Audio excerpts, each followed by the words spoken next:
Hello, hello. Yes. Okay. So, good evening all. അപ്പം നമുക്ക് ഇന്നത്തെ എക്സാം ഓറിയന്റഡ് ക്ലാസ് അതായത് കോൺസ്റ്റിറ്റ്യൂഷൻ ലോ 2 ഇതിനെ പറ്റിയിട്ട് ഡീറ്റെയിൽ ആയിട്ട് ഡിസ്കസ് ചെയ്യാനും അതേപോലെ തന്നെ നമുക്ക് ഒരു എക്സാം ഓറിയന്റഡ് സെഷൻ അതായത് ഇപ്പൊ PYQs ഡിസ്കസ് ചെയ്യാനും വേണ്ടിയിട്ട് നമുക്ക് ഇന്ന് നമുക്ക് അത് എടുത്തുതരാൻ വേണ്ടിയിട്ട് വന്നിട്ടുള്ളത് ബാർ ആൻഡ് ബെഞ്ചിൽ legal correspondent for Kerala at both bar and bench കീഴില് മിസ് പ്രേസി തോമസ് മാമിനെ ജോസിസ്റ്റൻ സ്റ്റഡി സർക്കിളിന്റെ പേരിലും അംബേദ്കർ സ്റ്റഡി സർക്കിളിന്റെ പേരിലും അതേപോലെ തന്നെ SFIന്റെ യൂണിറ്റ് കമ്മിറ്റിയുടെ പേരിലും സ്വാഗതം. മാം സ്റ്റാർട്ട് ചെയ്യുന്നു. Hi, Soparnika. Am I audible to everyone? Just you can raise a hand or yeah, just like a very good evening to everyone. My name is Praisy Thomas. Thank you so much for welcoming me to this session. I would like to extend my sincere gratitude to SFI Study Circle for taking this initiative and Jitin for reaching out to me. I hope I do justice to the session. A little about myself, like Sauparnika has already introduced, I am a legal correspondent for the Kerala High Court and other litigation news that happens in Kerala for bar and bench. I used to practice law a year back, but then I switched to journalism. And it feels nice to come back to this session because constitution and administrative law were actually my favorite subjects when I was doing my LLB. I did my master's in constitutional and administrative law. So yeah, thank you so much for having me here. I would request everyone to make sure that you listen to everything that I'm saying carefully because this is going to be very succinct and brief when I'm trying to cover every topic one by one. If I am fast, please let me know through the chat. And if you have any doubt, you can raise your hand and let me know. This is very exam focused, so I would not be getting into a lot of detail about certain articles, but I would try to briefly explain them, try to incorporate the important case laws which are there under each point. I hope you all have a knowledgeable session. Thank you so much. Can I start with the session, Sauparnika? Yes, ma'am. You Yes, can ma'am. You continue. can continue. Yeah, thank you. Just a second.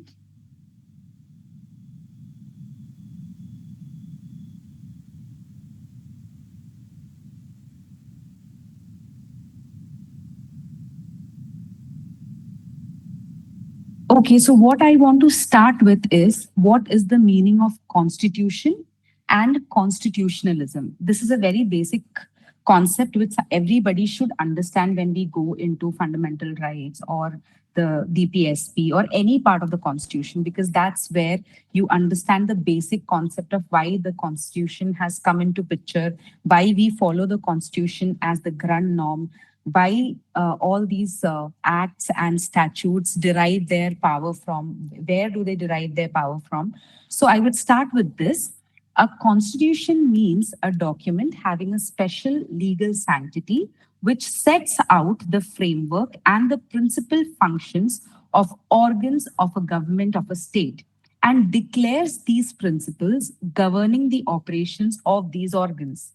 The constitutionalism, on the other hand, connotes to limited government, right? It is the antithesis of arbitrary power. What it means is it insists certain limitations upon the government powers as it envisages the checks and balances upon the powers of legislature and executive. So what do we know? Constitution is where we derive our rights and regulations and rules from.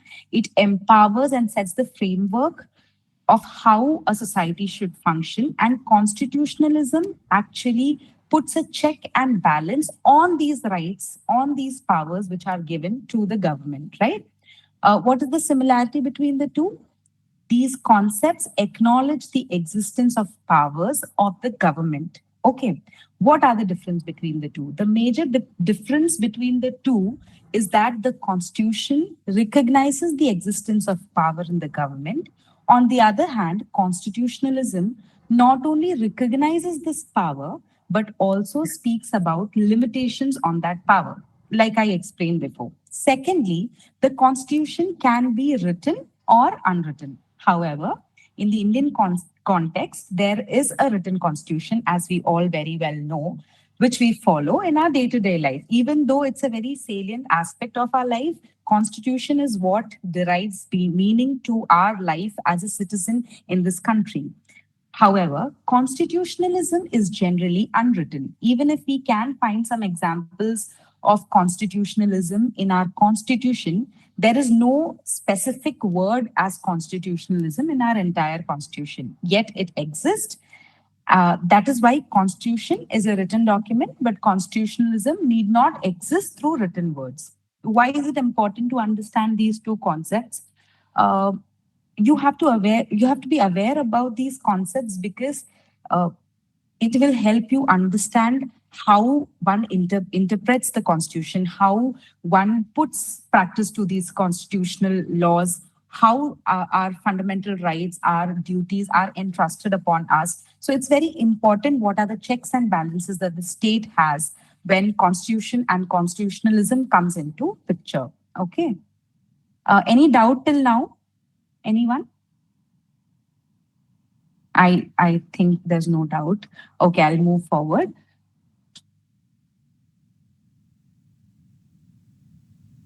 Uh, okay, I would like to start with the salient features of Constitution. I would just briefly make you understand how our Indian Constitution is uh, the best when it comes to the constitutions that have been drafted in this world, right? Why do we say that our Indian constitution is the best constitution, or what are the features that make it the best?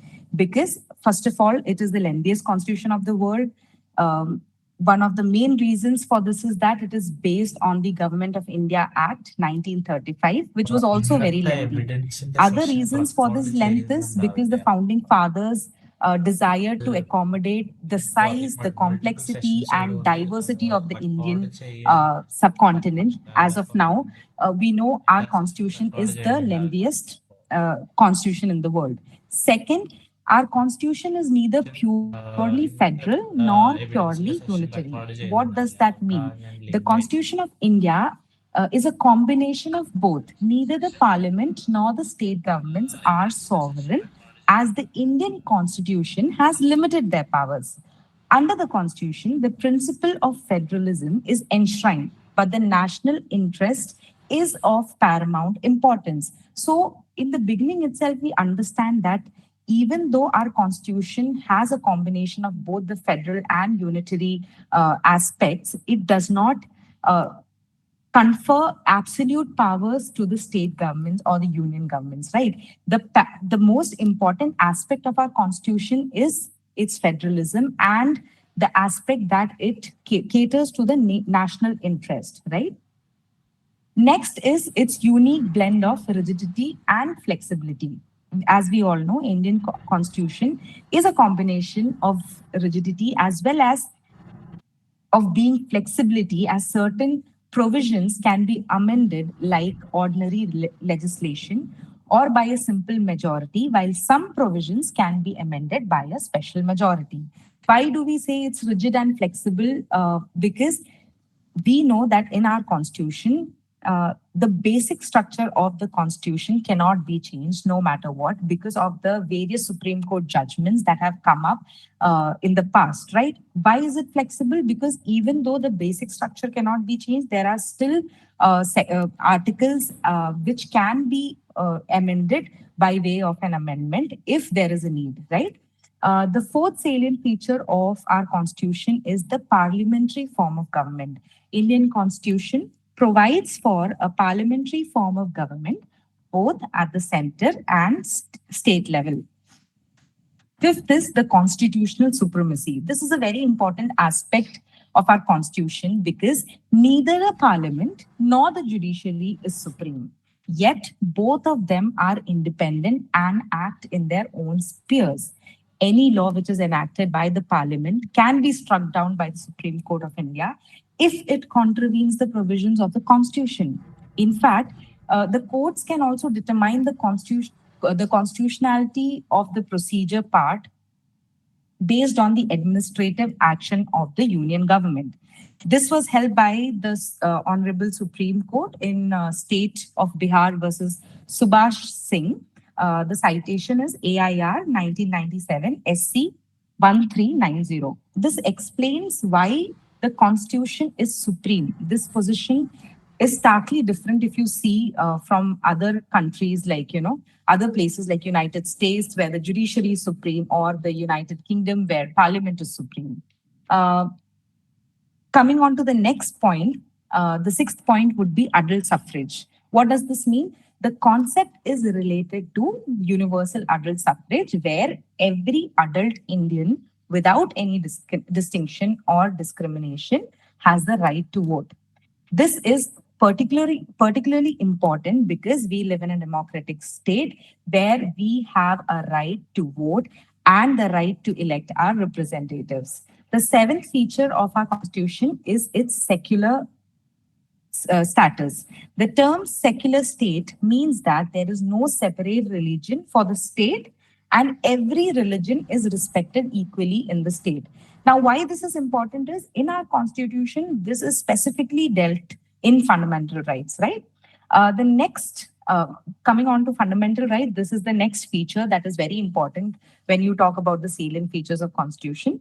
Fundamental rights, which are contained in Part 3 of the Indian Constitution, formally acknowledges that there are certain basic human rights and freedoms which cannot be taken away even by the state. And in case the state does take away these rights, individuals have been conferred with remedies under Article 32 and 2020 and 226 of the Constitution, where you can approach the court if certain rights are being violated by arbitrary action. Note that these rights are not always absolute, but the Constitution itself provides for certain restrictions of these rights, right? Why has this been done? Because the Constitution wanted to create a balance between individual interest and the collective interest. Okay. Now comes the directive principles of state policy, which is another important aspect of our constitution. It was incorporated in the form of instrument of instruction for the government. These are considered to be fundamental for the governance of a country because they jot down what are the responsibilities and what are the actions that the state is supposed to do for the benefit of the society, right? Some DPSPs have been defined in the form of policy. For instance, one which relates to the constitution of Panchayati Raj institution. Some have been defined in the form of rights. For example, which relates to right to work, how the right to work can be facilitated by the state, how your fundamental right to life is celebrated, is supported by this DPSP. So these are the things which are very important. And two other points that I wanted to add is fundamental duties. The Indian Constitution did not have a chapter on fundamental duties originally. It was later added by way of a 42nd Amendment in 1976. And this is also one of the very important features of our constitution. Think next is citizenship. The most crucial thing to know about citizenship is that there is no separate citizenship of the union and of the states. In India, all the citizens are entitled to same rights all over the country without any discrimination, subject to some exceptions, right? Um, so the next characteristic, the feature would be the judiciary. The Constitution of India has envisaged an independent judiciary by providing it the power of judicial review. We'll go into it in detail. when I go about each topic one by one. It acts as the custodian of fundamental rights of the citizen by ensuring that legislative, administrative, executive authorities do not violate them. The Supreme Court and High Courts of different states also interpret the Constitution from time to time under this judicial review. Most importantly, we have to understand that India has a unified system of courts, right? Where the Supreme Court, the High Court, and the lower courts constitute a single unified judiciary having jurisdiction over all laws, whether enacted by the parliament or the state legislature. Another important feature of our constitution is the fundamental law of the land. This ensures that all the three organs of the government act in consonance with the constitution. In case the legislative or administrative action of the government is inconsistent with the constitution, then their action can be challenged in the court of law. The courts, being the guardian of the Indian Constitution, can declare any such act as unconstitutional, right? Like, for example, I can give you the case of Keshavananda Bharati versus State of Kerala, which I am guessing everybody would know by now what the case is about. In this, the Supreme Court had reaffirmed this point that the Supreme Court held the amending power of the parliament, that the amending power of the parliament did not include the power to destroy or change the basic feature or framework of the Indian Constitution. So, to conclude, the salient features of the Indian Constitutions are: it is the lengthiest constitution of the world, parliamentary form of government, uh, secular state, has fundamental rights. It is neither purely federal nor purely unitary. Constitution is given supremacy. It has fundamental duties jotted down. It has the directive principles of state policy. It talks about citizenship, adult suffrage. It's a unique blend of rigidity and flexibility, and it gives power to the judiciary for judicial review. I hope you all are clear at this point. You can just put a thumbs up. Yeah, thank you so much, Sumesh, Vijay, and Gayatri. Moving on. Now we are coming on to what is the meaning of fundamental rights, right? Fundamental rights are natural rights which are in the nature of external conditions that are necessary for the greatest possible unfolding of the capabilities of a human being. I know it is a bit difficult to understand. I'll simplify it down. Why are they called fundamental rights? They are essentially to protect the rights and liberties of the people against the encroachment of the power delegated by them to their government. We choose our government, right?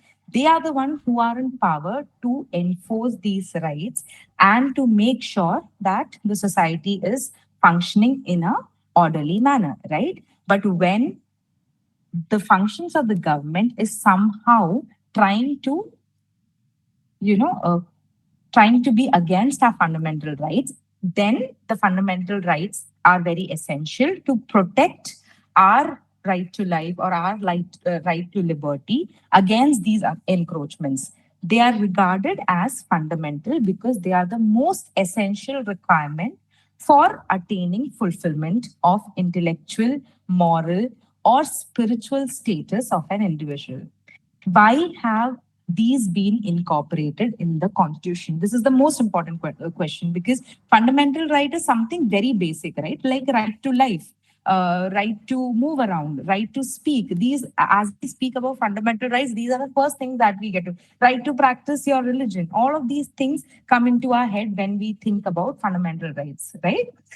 Why do we think of that? Because we think that this is basic. It comes up, it is basic because the moment we are born we have these rights. The fundamental right to live is something from the moment we are born, or when the moment we have that life in ourselves, we do have this right, right? And the state and the constitution also confer that right to us because they have to protect this right. That is why it has been codified in the constitution. The objective behind the inclusion of fundamental right is to is to establish a government of law and not of man. Not a specific law, right? It is not about my law about how a life should, be sustained in a society, or how the government is trying to, uh, decide on how somebody should live their life. This is going to be the basic right which everybody is going to get. What are the characteristics of fundamental rights? It is available against the state and not the private individuals. Some are executory, like Article 14, and some require certain legislation, like Article 17. These rights, even though they are basic, are not absolute.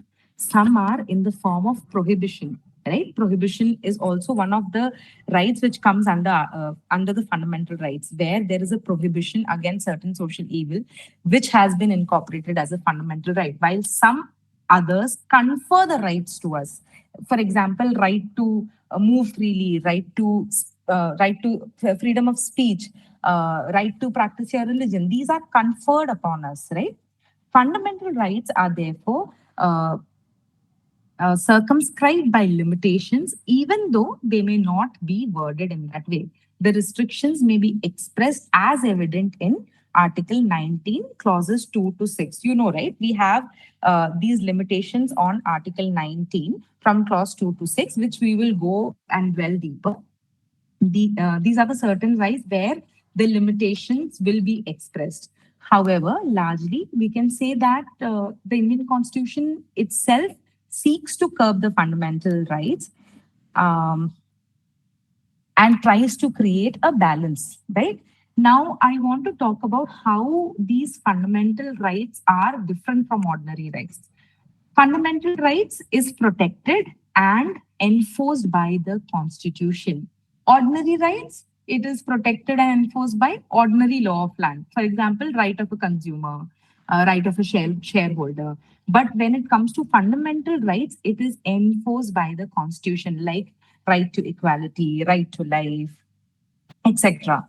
Now, fundamental rights can be altered only by way of constitutional amendment, provided that the basic structure is not at all altered. It can be suspended or abridged only in the manner prescribed by the Constitution. So, this is a limitation when it comes to fundamental rights. You just cannot alter the basic structure when you are trying to deal with certain kind of rights which come under fundamental rights. However, in ordinary rights, let's say, for example, right of a consumer, you can change that by a common legislative process.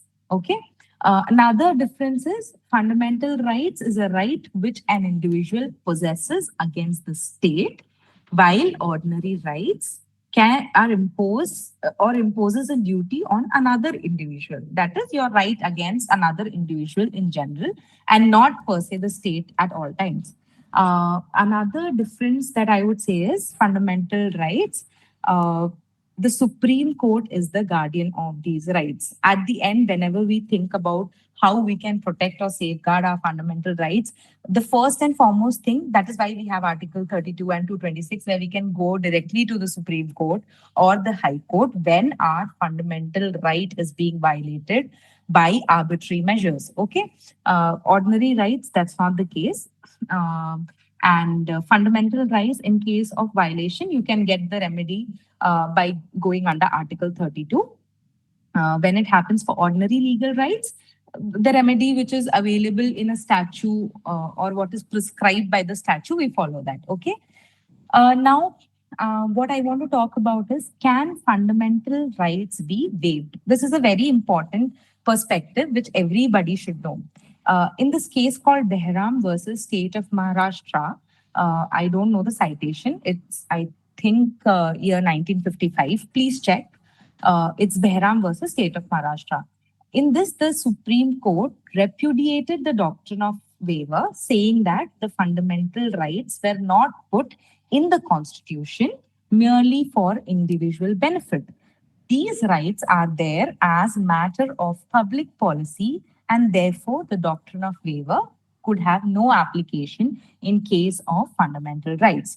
This question was again discussed in detail in Basheshwar Nath versus CIT. I think it was 1959, where the court had held that the Constitution makes no distinction between the fundamental rights enacted for the benefit of an individual and those enacted in public interest or on grounds of public policy.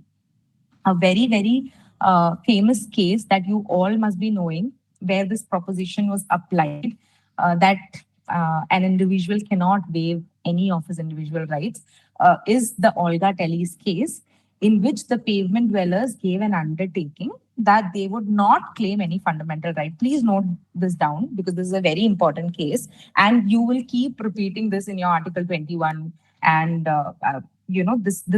once you keep these key cases on hand, it's always good to use them in other answers also, because all of these cases will have Article 14, 19, and 21. So make sure you remember this case. So in this, the pavement dwellers had given an undertaking that they would not claim any fundamental right to put up huts on pavements or public roads, and that they would not obstruct the demolition of huts after a certain date. Later, when the huts were sought to be demolished after a specified date, the dwellers put up the plea that they were protected by Article 21. The state objected to this argument on the ground of their previous undertaking. So they had undertaken, right? They will not create a problem. Those huts or pavements can be removed from the public roads.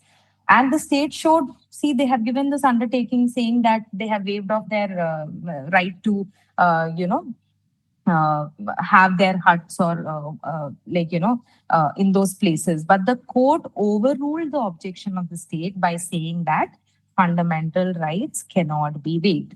So now how are these fundamental rights classified? This you can just note down: right to equality, Article 14 to 18; right to freedoms, Article 19 to 22; right against exploitation, Articles 23 to 24; right to freedom of religion, Articles 25 to 28; cultural and educational rights, Article 29 to 30; and right to constitutional remedies under Article 32 to 35.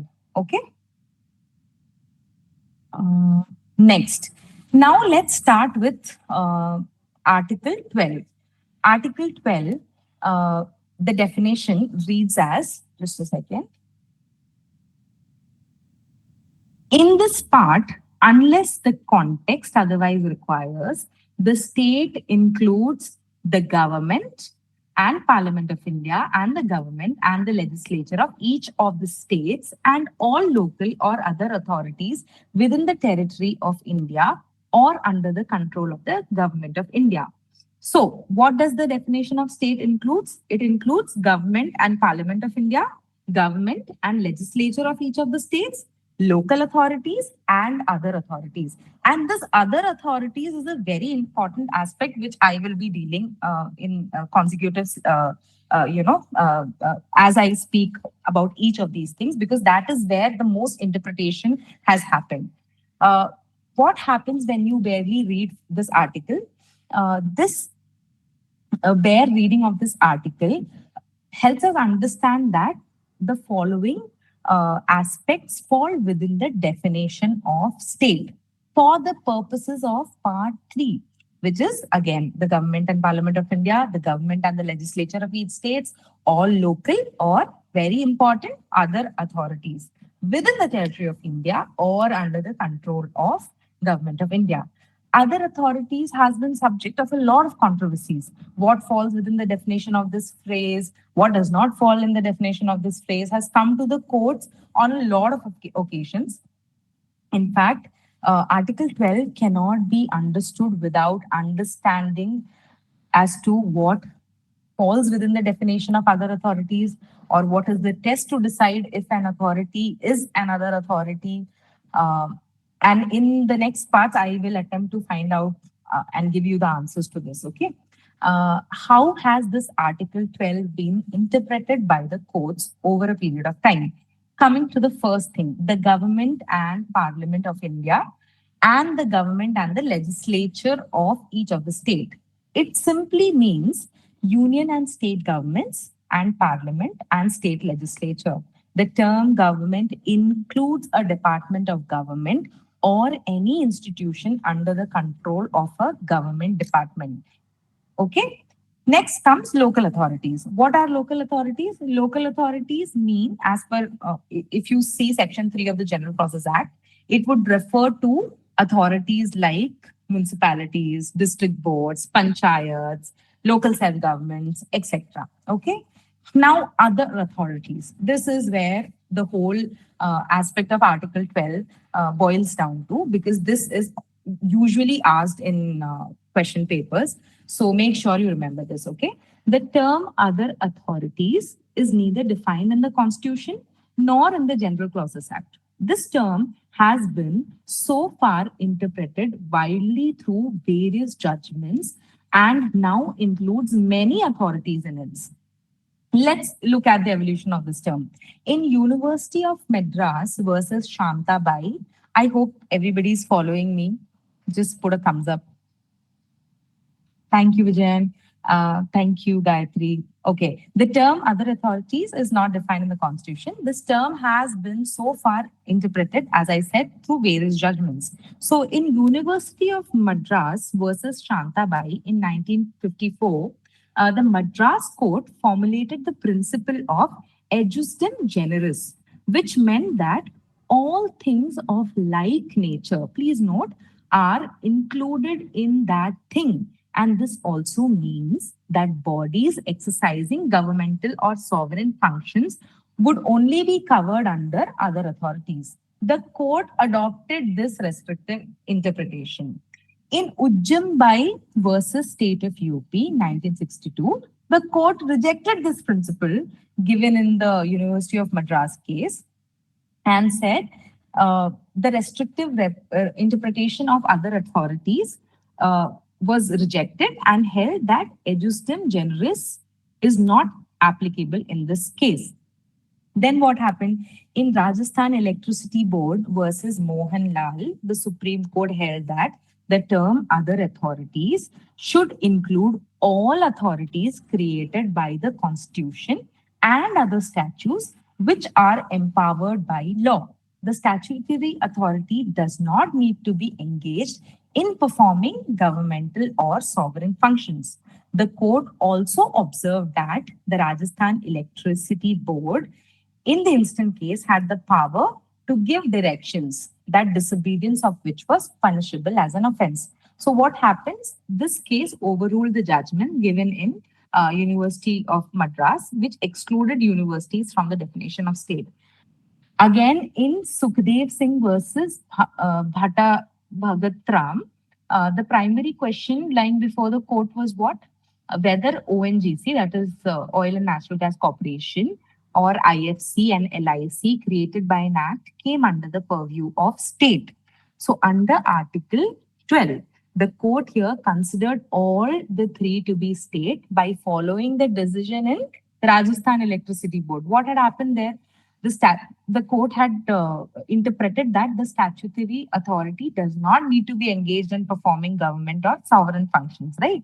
This is what the Supreme Court here held, and these three bodies were held to be state as they were created by a statute and had the statutory power to make binding rules and regulations and were subjected to pervasive governmental control. Okay. Statutory corporations are agencies or instrumentalities of the state. Instrumentalities of the state is a very important thing for carrying on trade or business, which on the other hand would have been carried out by the state departments. Hence, it must be seen whether a body is acting as an agency or an instrumentality of the state. A very important case here is R.D. Shetty versus International Airport Authority of 1979. Please underline this for sure, because you should mention this whenever you are talking about Article 12. Okay. Here, the court held that a constitutional or statutory authority would be within the meaning of the expression other authorities if it has been invested with the statutory power to issue binding directions to third parties, the disobedience of which could entail penal consequences, or it has the sovereign power to make rules and regulations. The court laid down the following test for determining whether, I think someone has joined and the camera is on. Okay, I'll just continue. The court laid down the following test for determining whether a body is an agency or instrumentality of the state. What is the test laid down by the court? I'll tell you. A, from all the cases that we have discussed, this is what it boils down to. A, financial resources of the state are the chief funding source. So that means if a particular agency or a department should be interpreted as another as a state under the head of other authorities, it should have financial resources of the state, where the financial resource of the state are the chief funding source, right? Next would be existence of deep and pervasive state control. For example, appointment and removal of members of society by the government. Okay.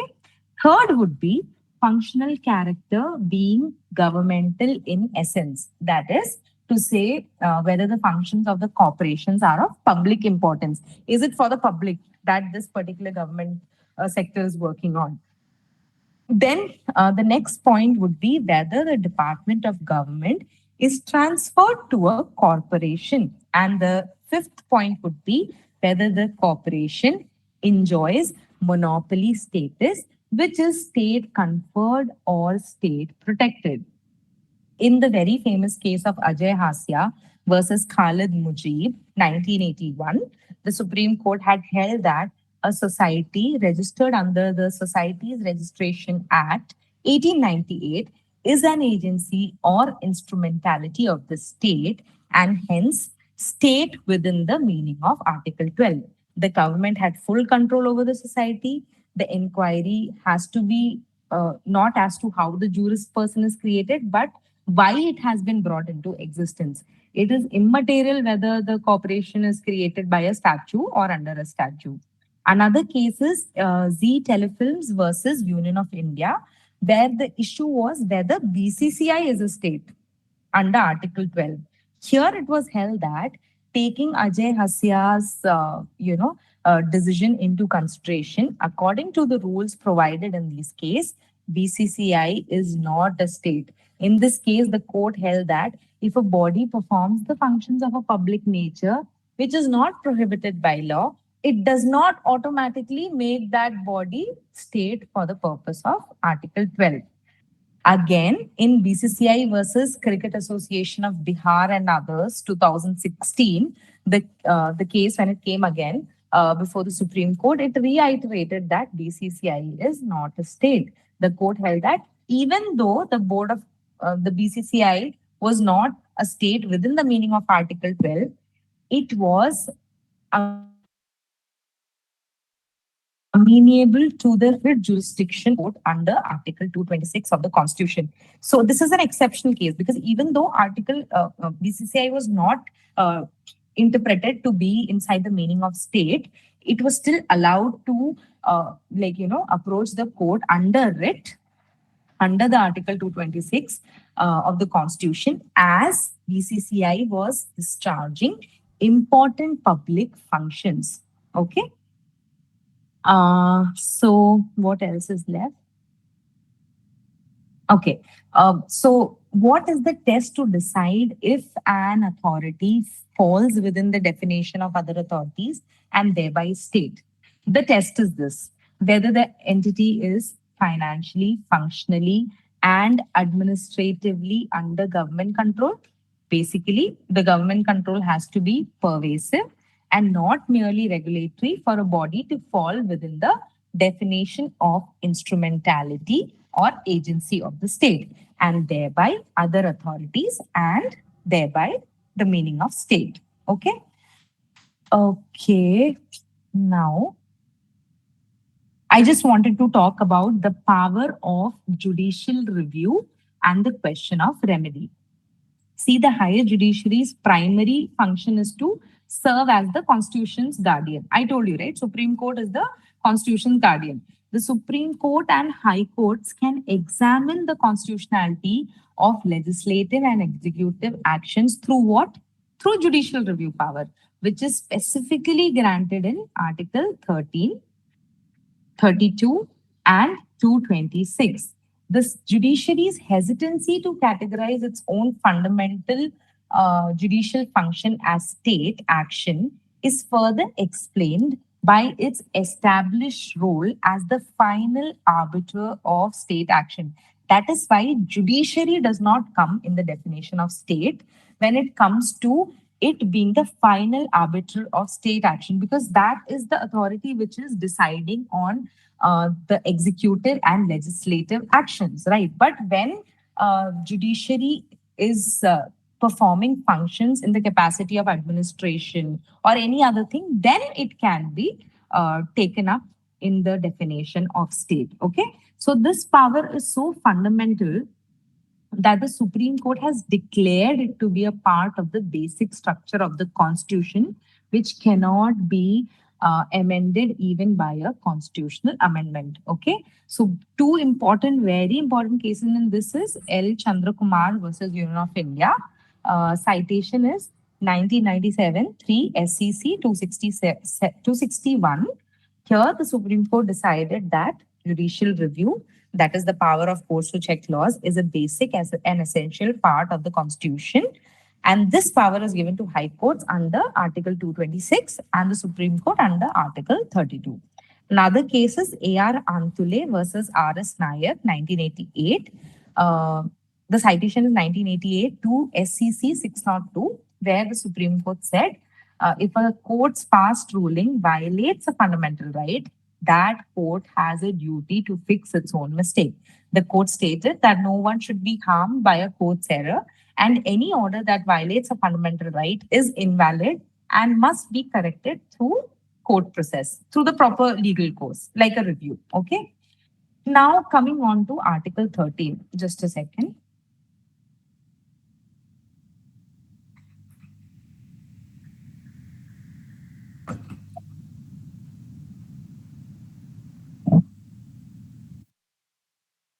Hi. So yeah, why I gave you that preview of judicial reviews, because when I talk to you in detail about Article 13, you will understand why. Okay.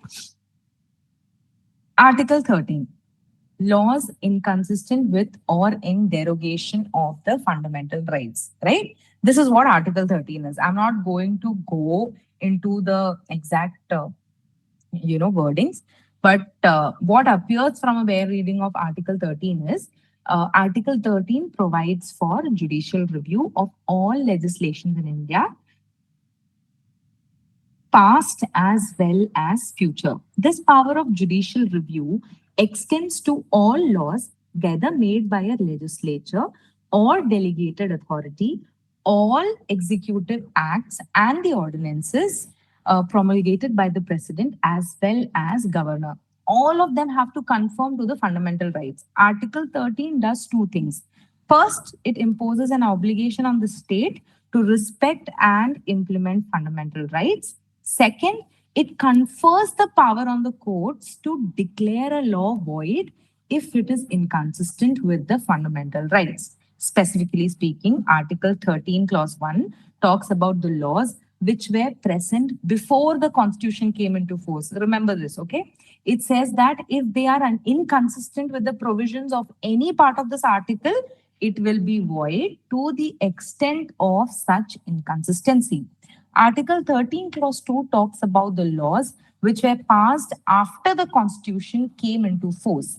It renders all laws void which violates the provisions of this part. This acts as a limitation upon the legislative power of the legislature, which results in post the commencement of the Constitution, there is no distinction between a law which violates a fundamental right and a law which is beyond the legislative competence of the legislature.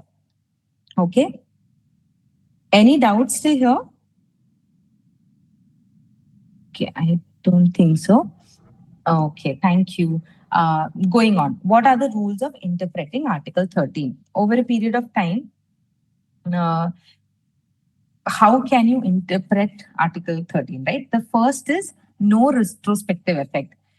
Every pre-constitutional law, whatever law was there before our constitution was made, after the commencement of the constitution would conform to the provisions of part 3. Okay, every pre-constitutional law must conform to the provisions of part 3.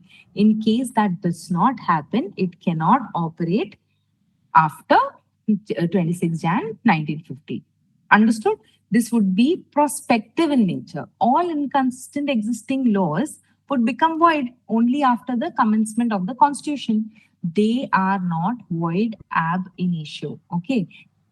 This can be understood by the case of Keshav Madhav Menon versus State of Bombay, 1951, where the apex court had held that Article 13(1), by reason of its language, cannot be read as having obliterated the entire operation of the inconsistent law or having wiped it out altogether from the statute book. Such law existed for all past transactions and for the enforcement of rights and liabilities that had occurred before the date of the constitution. Okay. Now, the second thing that comes is doctrine of severability or separability. I hope you guys understood what no retrospective effect means, right? Whatever laws were there previously before our constitution came into effect, those laws, if they do not conform to the provisions of part 3, which includes our fundamental rights, DPSP and all of these things, not those would not be existing after the commencement or the operation of the constitution. Coming next is doctrine of severability or separability. If you look into the word itself, you would understand severing or separating something, right? It means that if uh, there is a provision which can be separated from what is constitutional, then only that part which is repugnant or offending the constitution is to be declared void and not the entire statute. This was held in the case of State of Bombay versus FN Balsara, 1951. Simply to put this, I would say that if a part of any law is inconsistent, then the rest of the part will remain valid. It applies to both pre and post constitutional laws. You understand? Only the part which is not consistent with the part 3 of our constitution, that would become void, right? The test to determine whether the remaining statute would be valid or not is to find out whether what remains is so inextricably mixed with the part declared invalid that what remains cannot survive independently. This doctrine is applicable to legislation which is partly ultra vires.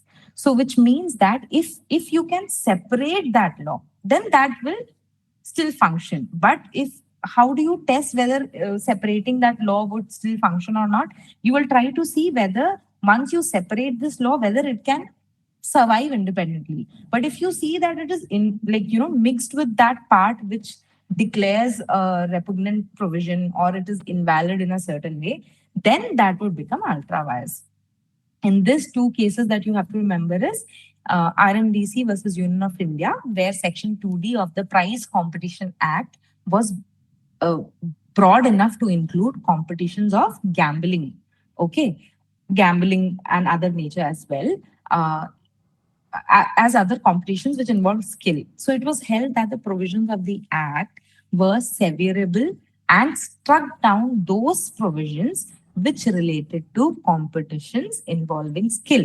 In A.K. Gopalan versus State of Madras, it was also in this also it was found that Section 14 of the Preventive Detention Act was violating Article 14 of the Constitution, and thus it was made void, but the other parts of the Act were separable while being alive and operative. Now, coming on to doctrine of eclipse. This doctrine provides for validation of void laws. It is based on the principle that a law which violates fundamental rights in is not void ab initio, but only becomes unenforceable. That is, it does not become dead, rather remains only dormant. Sorry. In Dikaji Naren Dhakras versus State of MP, you can note this case down for Doctrine of Eclipse. The provisions of CP and Berar Motor Vehicles Act 1947 authorize the state government to take up the entire motor transport business in the province to the exclusion of motor transport operators. This was valid when it was enacted. However, it became void. It became void on the coming of the Constitution's commencement, as it violated Article 19(1)(g) of the Constitution. Okay. Uh, what happened is the court held that the effect of the amendment was to remove the shadow and make the impugned act free from all blemish or infirmity. Resultantly, this act now became enforceable. This doctrine was initially held by the courts to apply only on pre constitutional law and not post constitutional law. However, the views subsequently changed in the case of State of Gujarat versus Sri Ambika Mills, where the court held that a post constitutional law, which is inconsistent with the fundamental rights, is not nullity or non existent in all cases and for all purposes. Moving on. Interpretation of the terms laws and laws in force as defined in Article 13.3. So, law is defined as something which includes enacted law or legislation, ordinances, administrative orders, statutory rules, etc. It does not include administrative instructions meant for the officer of the government or provisions of a manual, circulars, or flag code, etc. Laws in force includes law which were on the statute book but not in use or operation. For example, the Fugitive Offenders Act of 1881, which was passed by the British Parliament, okay, and was applicable in India. So, article applicability of Article 13 on law declared by the Supreme Court. Article 13, Clause 1 and 2 deals with the statute law and not the law declared by the Supreme Court under Article 141 and directions issued under Article 142. Therefore, it is not applicable on law declared by the Supreme Court under Articles 141 and 142 of the Indian Constitution. For example, you can take the Mandal case where it declared that the Rangachari ratio did not correctly interpret Article 16, Clause 1 and 4, being a declaratory law under Article 141 of the Constitution. Okay. Now coming to waiver of fundamental rights. You can quote this case, Bashir Nath versus CIT, where the Supreme Court held that fundamental rights cannot be waived. We discussed this in Olga Telly's also. Similarly, in MP Sugar Mills Company Limited versus State of UP, 1979, it was held that the fundamental rights guaranteed under Part 3 of the Indian Constitution cannot be waived by any citizen. However, they can be waived in non fundamental right cases provided that the person waiving has the knowledge of such waiver. Okay. Now coming to the most important article in our constitution. You know the golden triangle, right? Article 14, 19, and 21. So we start with Article 14 now. Article 14, what does Article 14 say? How has this article been interpreted by the courts? What is the importance of this article in the Constitution? Or how effective has this article been proved? These are the things that you need to remember when you are writing the answer. So make sure you remember certain key things, which I'm going to tell you now, and make a point of it so that whenever you revise the case laws, you can go through these points and substantiate on it, right? Because Article 14, you can just keep talking and talking and talking about it. There is no end to it. So, with your exam perspective, stick to the main points of how you can elaborate on Article 14 with respect to the questions that are being asked. Uh, Article 14, equality before law. The state shall not deny to any person equality before the law or the equal protection of laws within the territory of India.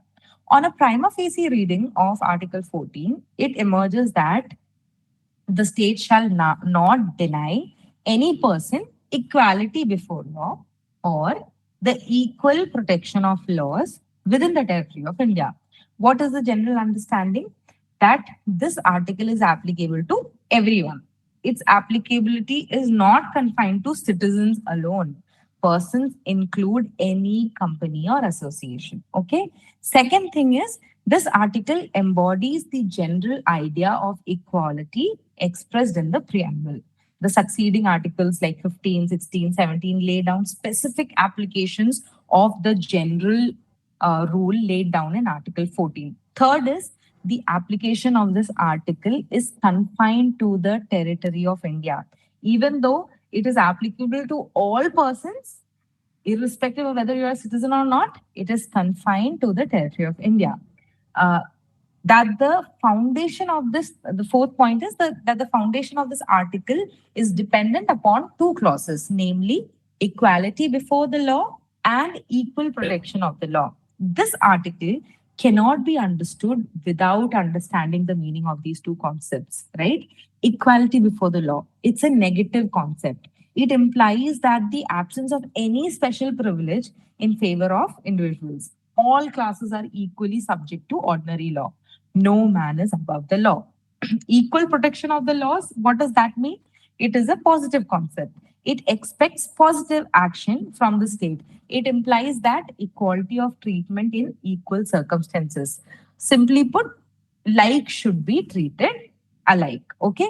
It is important to know that the origin of these concepts belong to the concept of rule of law, which was propounded by A.V. Dicey, who is known as the authority on British Constitution, and equality before law belongs to A.V. Dicey's concept of rule of law, and equal protection of law is part of the U.S. Constitution. In fact, this phrase has also appeared in the Universal Declaration of Human Rights, and over a period of time, it has been held by the court that these two expressions mean one and the same thing in substance. Okay. Uh, Moving on, the concept of equality as contained in this article is not an absolute one. There are some exceptions to the rule of equality. Some of these exceptions are when there is emergency declared under Article 359, the enforcement of Article 14 may be suspended during that period. Second, the president and governors shall enjoy immunity from criminal and civil proceedings. Third, MPs and MLAs are not liable in respect of anything done or said within the House. Okay. How has this article been interpreted by the courts? This article has been interpreted by the courts in two ways. The traditional method, which involves the reasonable classification test, and the second is the modern method, which involves the test of arbitrariness or unreasonableness. Okay. What is reasonable classification test? The court look try to look into the impugned action of the state and test it on two counts. First is, what was the basis for the state to classify the object in question, and second is whether this basis has any nexus or relation with the object which is sought to be achieved by the act. Okay. On the other hand, test of arbitration is, in simple terms, requires the court to look into the reasonableness of the action. Reasonable classification test requires the state to first classify what was the object behind a certain act or a legislation or a certain action, and whether there is a possible relation between the object which is sought and the legislation which has been enacted, right? Test of arbitrariness just requires whether that particular action of the state is reasonable or not. Okay. Uh, in the initial years, the Supreme Court applied the reasonable classification test. Uh, some of the cases which it was applied to were State of Bengal versus Anwar Ali Sarkar, 1952, Kathi Rening Rawat versus State of Saurashtra, 1952 again, and In Re Special Codes Bill, 1978. But It was from the case of E.P. Royappa versus State of Tamil Nadu. Please note this down. The citation is AIR 1974 SC 555, where a new element came to be added to the concept of equality as given in Article 14. In this case, what did the court observe? This is a very important paragraph which the court has observed on and held. I'm going to dictate it. Equality is a dynamic concept. In stress on that dynamic concept, okay, with many aspects and dimensions, and it cannot be cribbed, cabined, and confined within traditional and doctrinaire limits. From a positivistic point of view, equality is antithetic to arbitrariness. In fact, equality and arbitrariness are sworn enemies. One belongs to the rule of law in a republic, while the other to the whim and caprice of an absolute monarch, where an act is arbitrary, it is implicit in it that it is unequal, both according to political logic and constitutional law, and is therefore violative of Article 14. You understand in this case how well the court has interpreted what Article 14 is. The court simply said that this is not a right which can be, uh, uh, obstructed or cribbed or confined into a particular space. It is a very dynamic and evolving concept with a lot of dimensions, where the most important thing that comes is whether there is anything arbitrary in the fact that this particular right is being affected, right? It has to make sure that the rule of law is in fact followed when Article 14 is applied. If there is an act which is arbitrary, then it automatically becomes violative of Article 14. Both these tests are applied by courts depending upon the facts and circumstances of each case. We can understand that through some cases. I had told you about the case of in Ray Special Courts Bill 1978. Here, what happened is the Parliament set up special courts for the speedy trial of offences committed by some of the officers of holding high public offices during emergency period. So, what did the Apex Court hold here is that the classification made by the bill was valid and it did not infringe Article 14 as it classified both offences and class of offenders.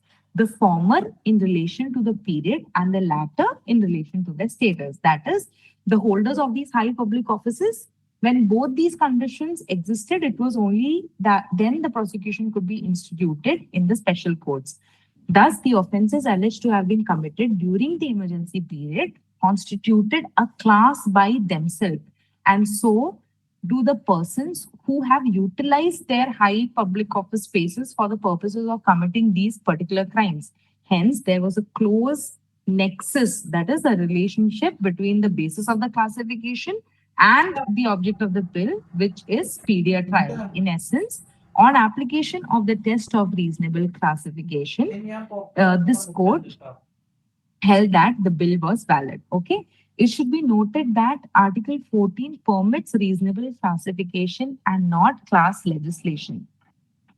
Coming on to the importance of this article in the Indian Constitution. How important is Article 14? I think it is important because it furthers the aims stated in the preamble. Our preamble encapsulates what our constitution is about, right? It talks about socialism, it talks about our country being a republic, the secularism. All of these aims are furthered by Article 14. It's a step towards achieving a egalitarian society. It is one of the basic features of the Indian Constitution, and it protects against unfettered discretion of the state. Okay. How far has this article been effective? If you say several steps, including legislations, have been held to be unconstitutional because they have been violative of Article 14, right? Next is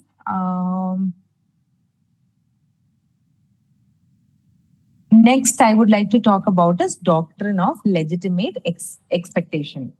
I would start with the case of Tej Prakash Karthak and others versus Rajasthan High Court 2024, which is a recent case. Here, the doctrine of legitimate expectation is found on the principle of fairness, and non arbitrariness in the government dealings with individuals as protected under Article 14 of the Constitution. What is the basis of this doctrine?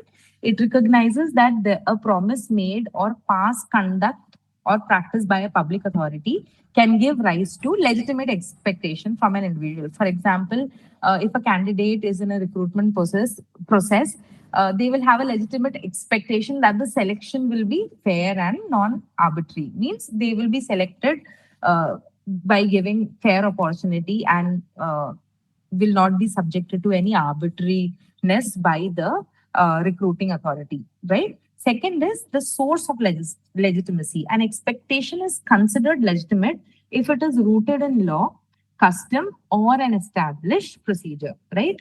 Third thing is good administration. The doctrine promotes predictability and consistency in decision making, which are very essential components of good administration and non arbitrary state. Limitations and the public interest. This doctrine of legitimate expectation is not absolute, and it does not prevent public authorities from making or changing policies, right? First, discretion. A public authority retains its discretion to exercise the full range of choices available within its executive power, considering diverse factors and concerns. For example, if a person has a legitimate expectation of being selected for an interview fairly and non arbitrarily, the public authority retains its discretion to exercise how the interview process is going to be or how the selection process is going to be to make sure it is fair and non-arbitrary for everyone. The public interest override. The primary limitation on this doctrine is the larger public interest. Courts are generally cautious about interfering with a decision by a public authority that denies a legitimate expectation, provided that the decision is bona fide and made in the public interest. Like I said, if for example you're going for a selection process and there cannot be a specific rule to include you and exclude others, so the public interest will always be in the forefront. Third is the burden of proof. If a public authority decides to frustrate a legitimate expectation, it must be able to objectively demonstrate that its decision was necessary. Basically, it has to come and prove why it was necessary to make that exception to that legitimate expectation due to the reason for public interest or for ensuring fairness and to prevent the misuse. Okay. There are two cases which you can look into this: Shivanandan, CT, and others versus High Court of Kerala, 2023, which affirmed that the doctrine of legitimate expectation based on fairness and non arbitrariness arises from a public authority's promise or past conduct. It is limited by the large public interest but requires an authority to objectively demonstrate that its decision was necessary for the public interest, promoting predictability and administration. Okay. Next, we will talk about what am I missing?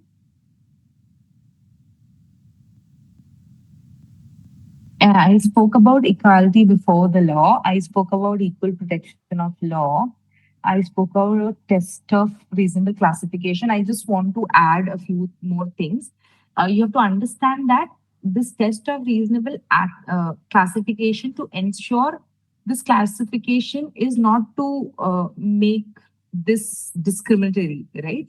The Supreme Court has laid down a stringent two-part test to understand where there is reasonable classification, right? And those two tests are very important. The first is intelligible differentia, rational nexus, which I had already told you about, right? A very important thing to understand here is this intelligible differentia is what? It is the basis of classification as to how you are identifying or distinguishing between certain aspects or separating persons or things or grouping them in one or the other way. Why are you grouping them or differentiating them in that classification? For example, in a hostel where there are only stairs, I am planning to get a lift there. Why? Because there are people who are handicapped who cannot take the steps, right? So I will make sure that the lift is only used by people who are, uh, you know, specially abled or who are not able to take the stairs. So that differentiation that I'm making there is called the intelligible differentia, where I'm treating everyone equally, but providing a special something to a specific set of people, right? And the rational nexus is because they are not able to the relation between this particular aspect is why have I provided the lift to them? Because they will not be able to climb those stairs. So that is the rational nexus behind why I am doing this. Okay. A very important case is Dalmia versus Delhi administration. The full name is Ramakrishnan Dalmia versus Delhi administration. AIR 1958. In this case, the Supreme Court had consolidated and established certain important principles which govern the scope of permissible classification. You can go through this case while you are trying to explain what intelligible differentia and rational nexus would be. Okay. The next is doctrine of non-arbitrance, which I had already talked about how any law or any action of the government should not show arbitrariness. While reasonable classification is useful, it could sometimes be applied in a very mechanical manner, right? So to allow that these are substantively fair, the court developed a more dynamic and substantive approach, which saw equality as the direct antithesis of arbitrariness. Means if there is right to equality, then there cannot be any scope of arbitrariness, which I had already discussed in EP Royappa versus State of Tamil Nadu. You can also add these cases, Maneka Gandhi versus Union of India. Here, the court had confirmed that Article 14 attacks arbitrary government actions to ensure fairness. It said that principle of reasonableness is a core part of equality. Next case you can add is Ajay Hasya versus Khalid Mujib, where the Supreme Court had explained the new test, arbitrariness, and the old test, that is reasonable classification. What else? What else is there? You can also add Air India versus Nargej Mirza. This is a very important case here. A rule had allowed Air India to fire air hostess just because she got pregnant, and this was held to be arbitrary. And the court said this rule violated Article 14, and therefore they stuck down that rule. Then what case is there? On gender equality, Vishaka versus State of Rajasthan. This is like the landmark public interest litigation case where it addressed the issue of sexual harassment of women in workplace and observed that excessive and legally binding guidelines were necessary to prevent sexual harassment of working women in places of work, where this particular case was a prime example of how judicial activism could enforce gender equality under Article 14.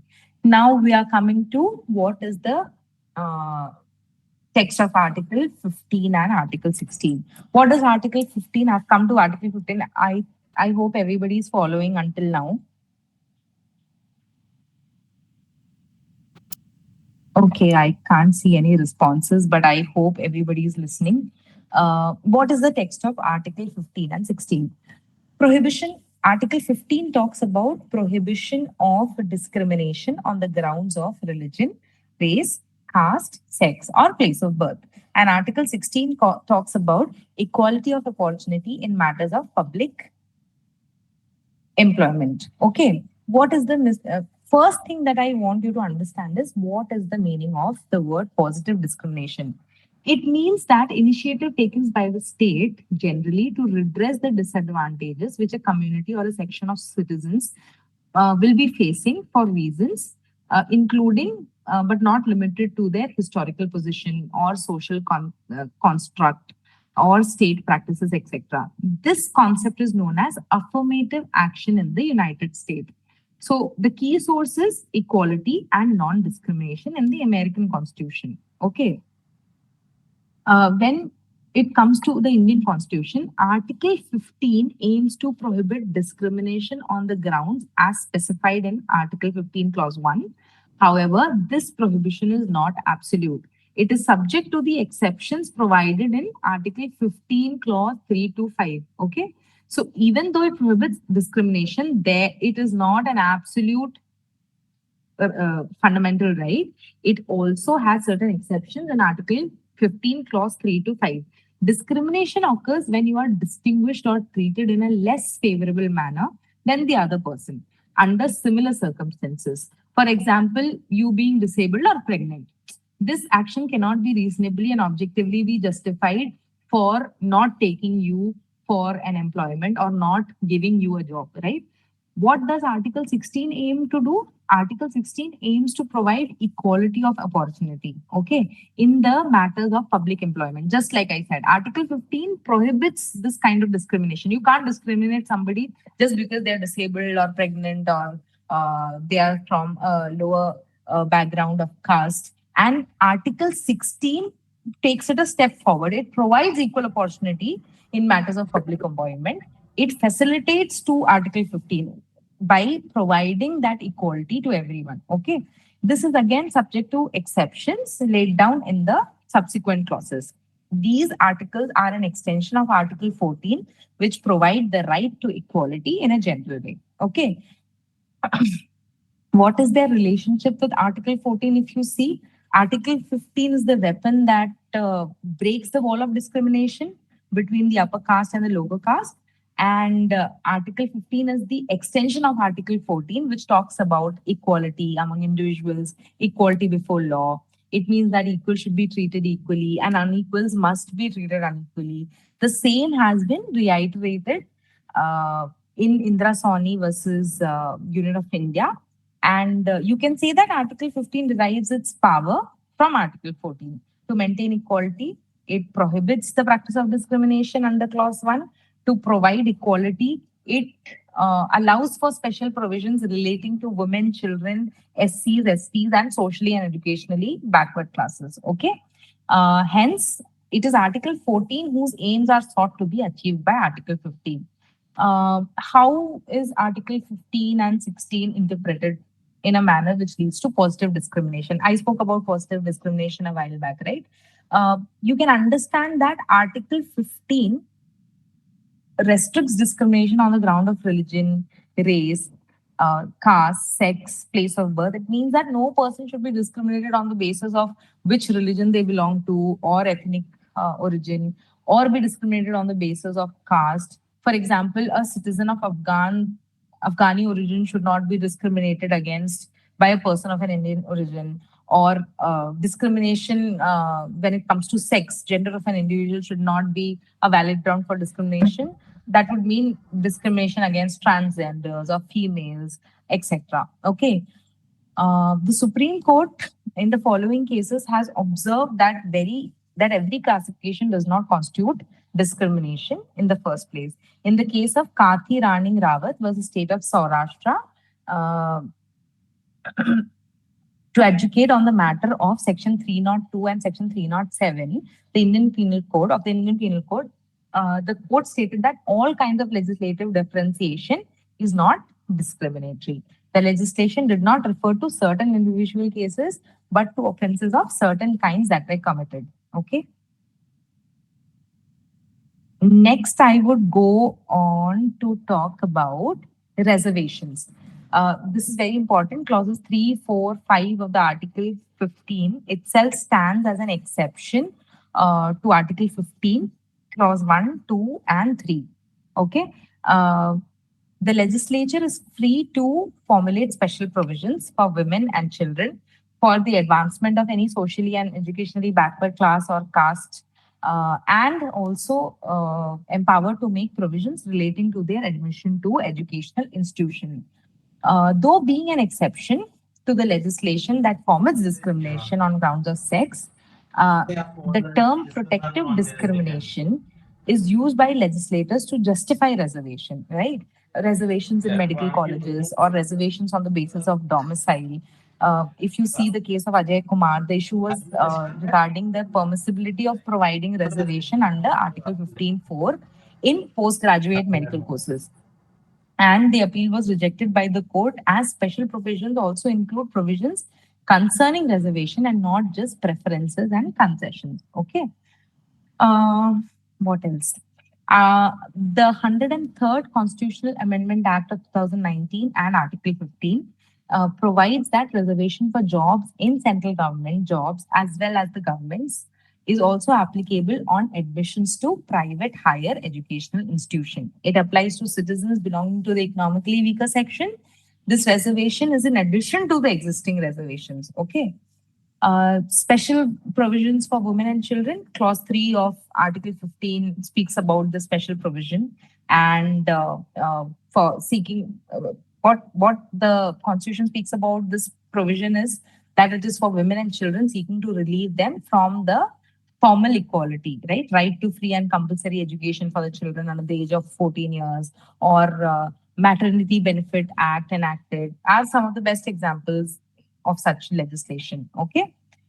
Moving on, special provision for the advancement of backward classes. Article 15, Clause 4 talks about this. What it says is that it allows the state to enact laws and provisions relating to the advancement of socially backward society. Just like I said, how they have made Maternity Benefit Act or all of these things are special provisions for women. The state has also the power to create special provisions for the advancement of backward classes. For example, reservation of more than 50% uh, in reservation of up to 50% in your legislature, or the amount of women who can be there in the legislature, uh, or the assembly. All of these things, the reservation limit can be to a certain extent to advance the backward classes for SC/STs in schools and hospitals or college. All of these things can come under the special provision for the advancement of backward classes. Now, Article 16 talks about the Indian Constitution guaranteeing equal opportunity to all citizens. We till now we spoke about how certain provisions can be made to incorporate these backward class people or people who are being discriminated. Now it talks about giving equal opportunity to everyone. Here we are not seeing whether it's for women or for scheduled caste or scheduled tribe or anybody economically backward. Here it states that it shall be equal opportunities for the citizens in the matter of employment or appointment to any office under the state. Okay. The state is still free to lay down the qualifications for the recruitment of employees. Uh, Article 16, Clause 2 lays down the grounds on which the citizens should not be discriminated. Now, till now, we said that they should not be discriminated. In 16.2, it lays the grounds on which the citizen should not be discriminated. Right? 15 also we talked about it. In 16.2 also, they talk about how uh, uh, for the purpose of employment or appointment, they cannot be discriminated on the basis of religion, race, caste, sex, etc. Okay. Now, Article 16, Clause 1 and 2 lay down provisions for equal opportunity of employment in the public sector. What does Clause 3 of Article 16 say? It says that nothing in this article shall prevent Parliament from making any law which prescribes to the citizens who are appointed to any office under the state in regard to any requirement as to residence within the state or union territory prior to employment or appointment to any office under the state. Article 16, Clause 4 provides nothing in this article shall prevent the state from making any provision for the reservation of appointments or posts in favor of any backward class of citizens. We talked about it in Article 15 also, right? They can make special provisions, and Article 16, Clause 4 facilitates to that. For which would be the best example, Mandal case, owing to a lot of inconsistencies in the judgments. Very relevant questions were answered by the Supreme Court in Indra Sani case 1993, AIR 1993 SC 477, which is also known as Mandal Commission's case. Okay. What happened in this case is whether Article 16.4 was an exception to the general rule given in Article 16.1. The court said Article 16.4 is an independent clause. Reservation can be made under 16.1 on the basis of reasonable classification, and clause 4 only puts the matter beyond any doubt in specific terms, right? Reservations for other classes can be provided under clause 1 of Article 16, even without Article 16.4. That means the state could have classified backward classes of citizens in a separate category for special treatment in the nature of reservation for the post in governmental services. What are backward classes? Backward class of citizens can be identified as people on the basis of their caste and not only their economic basis. Class is used in the sense of social class. Class includes communities, groups, classes, sections found to be backward, and a class simplifies a division of society according to status. How do you identify backward class? No procedure or method is prescribed by the Constitution, nor can the court prescribe any procedure. The authority is appointed under Article 340, which has to decide accordingly, provided the entire population is covered. Okay. Okay. This is a bit technical. What happened after the Mandal's case, right? Just a second.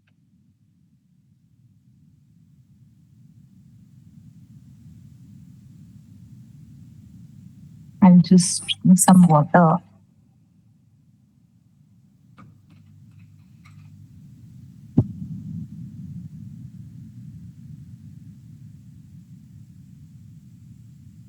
Ah, okay.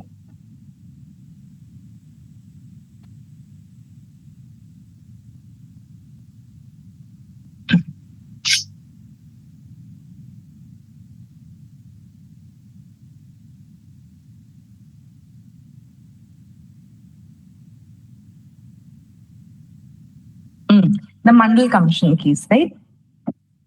This landmark judgment on reservation is very important, and you all should remember it because uh, this is a very significant decision of the case. In this, the court had taken cognizance of many complex but very momentous questions having a bearing on the future welfare and stability of the Indian society. The court had delivered a very thoughtful and exhaustive opinion dealing with the various aspects of reservation problem and examined the scope and extent of Article 16, Clause 4 of the Constitution and the nature of the reservations in public employment. So make sure you take note of this Indra Sawhney versus Union of India case. This might come as a problem question also. You never know. So it's always good to just go through the facts and how this is related to Article 16, Clause 4. Okay. Next would be the guidelines which the court had made in this particular case was identification of backward classes. Second was Article 16.4 is not an exception to Article 16.1. It created a distinction between the backwardness. The creamy layer doctrine was also mentioned in this, and the sub-classification of backward classes. They also discussed about the 15% ceiling on reservation, how reservation can be done by an executive order, how no reservation can be there in promotion. So all of these aspects were discussed, including the creation of a permanent statutory body to ensure that the objective process includes all the groups and the list of backward peoples. And on the basis of the Mandal Commission report, it had stated that uh, laying down the legal principles of the implementations of its recommendations. Okay. Uh, what was the aftermath of this case? This case was a moment in history where some of its directors, particularly the one concerning promotions, may met with a strong political and legislative response. But after Indra Sawhney, two other significant constitutional amendments were incorporated in Article 16 to tone down the impact of the Supreme Court's pronouncement, which was the constitutional amendment in the 77th Amendment and the 85th Amendment. You can read about it or mention it in short, but I think you can just stick to the case and the case laws when it comes to explaining these articles and what the Supreme Court had decided while substantiating on how discrimination and equality goes hand in hand when it comes to Article 15 and Article 16 and how discrimination is being prohibited in both these sections and how the Supreme Court has tried to evaluate this aspect. Okay. Coming on to The next aspect, I think we have reached Article 19 now, which is a bit broad because there are so many things in Article 19. Okay, what is Article 19?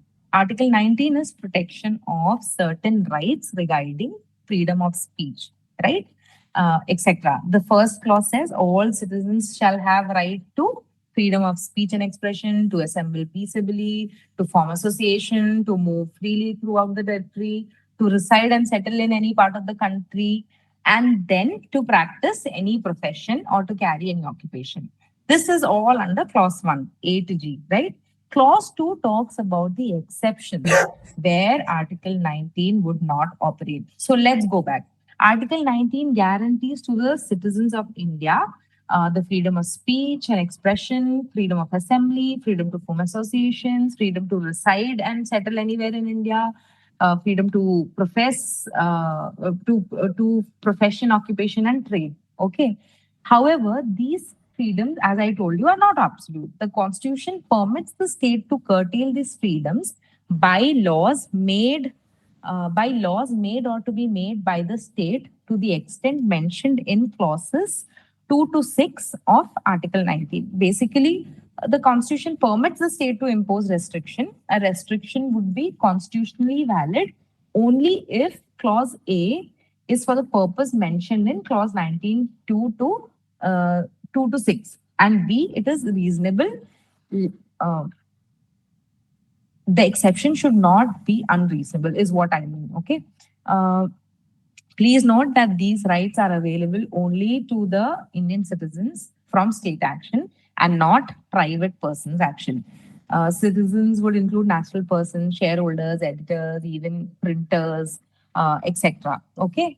The limitations upon which the freedoms under Article 19(1) can be curtailed are enumerated in Article 19, Clause 2 to 6. These are the only grounds available to the state to control a freedom given in the article. Okay. A restriction on freedom of press can be held valid only on the two grounds contained in clause 2 and not any other clause. These grounds are very strictly interpreted by the courts, and generally the courts lead in favor of the rights and not against them.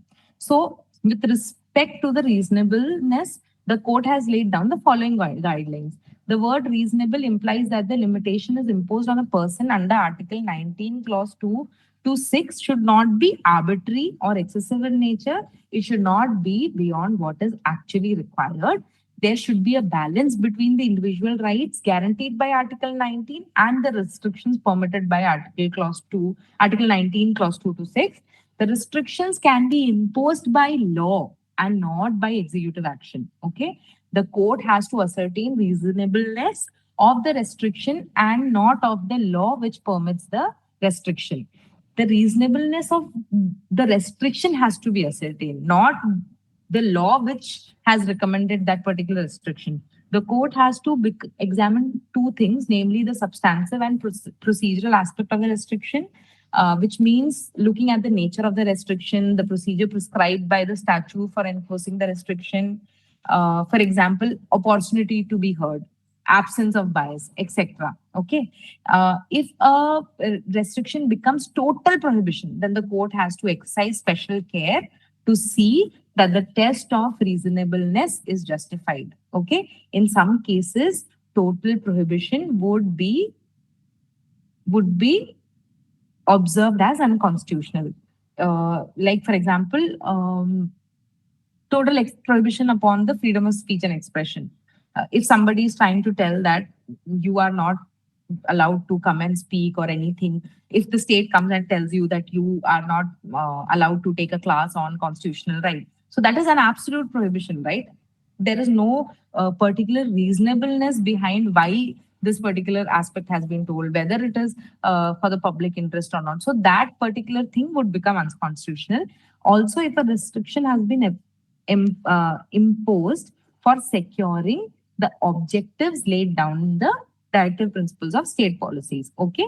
The reasonable has to be determined from the standpoint of the interest of the general public and not from the point of view of the person. Okay. Now coming to freedom of speech. I'm going to go fast with this because I'm already running out of time and there are so many other things to speak.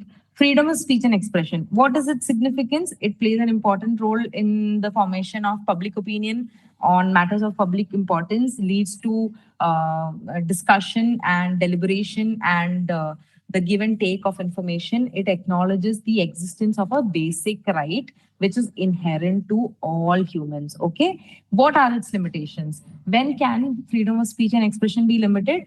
When freedom of speech affects the sovereignty or integrity of India. Please note this down. Security of the state. If it is affecting the friendly relations with foreign state, if it disrupts public order, decency, and morality. Just remember these three, okay? Public order, decency, and morality. This is mostly used for everything to, like, everywhere to limit a freedom, to limit a right, okay? Contempt of court, limitation. If you are, saying something against the court, then that particular limitation would apply. Freedom of speech would be limited also if somebody is defaming. So, defamation and incitement to an offense. If you are trying to, encourage somebody by your speech to for them to commit a crime or anything, so that is also restricted under the limitation.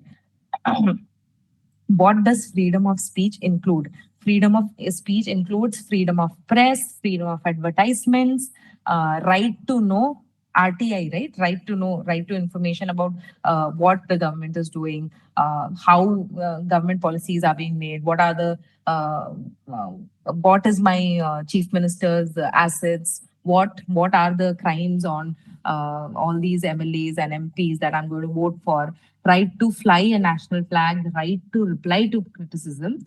And what does freedom of speech and expression does not include? Media trial and causing contempt of court. Okay. Okay. Next is freedom to assemble. Article 19(1)(b) read with Article 19(3). Previously, freedom of speech and expression, you read it with 19 clause 2. Okay, that is how you have to read it. Freedom to assemble. What it gives? The right to assemble peaceably, the right to hold public meetings and demonstrations and take out processions peacefully. Okay. Limitations are it should not affect the sovereignty and integrity of India. It should not affect public order. That's why we see, I think, because in Kerala, I've been here for past 5 years. I see that a lot of strikes and a lot of public demonstrations happen, uh, which at times are affecting the public order, but still some of the time they're very peaceful. So that is a right that the constitution has given to us. But there are times when it is limited, when it is affecting public order, when it is affecting the sovereignty and integrity of India, that time it can be limited. This interpretation of right to freedom to assemble is in the same parallel lines with the right to freedom of speech and expression. It does not give the right to hold meeting anywhere on anybody's property. Please remember this. Just because you have a right to assemble does not mean you can just go into your neighbor's house and assemble there. You can't go into a private property. It has to be a public space. It also includes a right to hold hunger strikes as long as it is peaceful. Okay. Next is right, the freedom of association, Article 19(1)(c), which can be read with its exception under Article 19, Clause 4. If I am going very fast, please let me know. I am just trying to cover everything. And if you have a doubt, just put it in the comment box or anything, okay? Or ask me to go slow. Freedom of association. It guarantees all citizens the right to form association and unions for pursuing lawful purposes. It includes the right to start an association and continue it. Again, what are the limitations? Interests of the sovereignty, integrity, and public order or morality. Here, you will add public order and morality also. Okay. Interpretation of this particular article would be in order to get the benefit of this article, the object of making that association has to be lawful. Okay. However, the members of the association cannot claim as a fundamental right that they must be able to achieve the purpose for which the association was formed. Like it is their fundamental right to make sure that whatever this association was, incorporated for, that has to be achieved as a fundamental right. No, you have just got freedom of association. Okay. So this particular aspect was held in Dharam Dutt versus Union of India in 2004. Okay, coming on to the next thing is freedom of movement, Article 19(1)(d), read with Article 19(5). Article 19, Clause 5. What is its significance? This article guarantees a right to move freely throughout the territory of India. What are its limitations? Again, in the interest of the general public, for protection of the interest of any scheduled tribe. This is very important. You can move around anywhere, but it should not be on encroaching someone else's space when it comes to the interest of any scheduled tribe, in the interest of the general public. I just told you, you can't just go to your neighbor's house and assemble there because you have the freedom to assemble. No, you can't do that. So this is the limitation on it. There have been many cases where this restrictions imposed on this right have been held like valid, and you can quote some cases if you want to add a few more lines to your answer, if they are asking you about the articles, but I'm sure they will just ask about right freedom of speech in detail. Next is freedom of residence. This article, that is Article 19(1) Clause E, read with Article 19(5), guarantees the right to reside and settle in any part of India. The object is to basically remove barriers within India, right?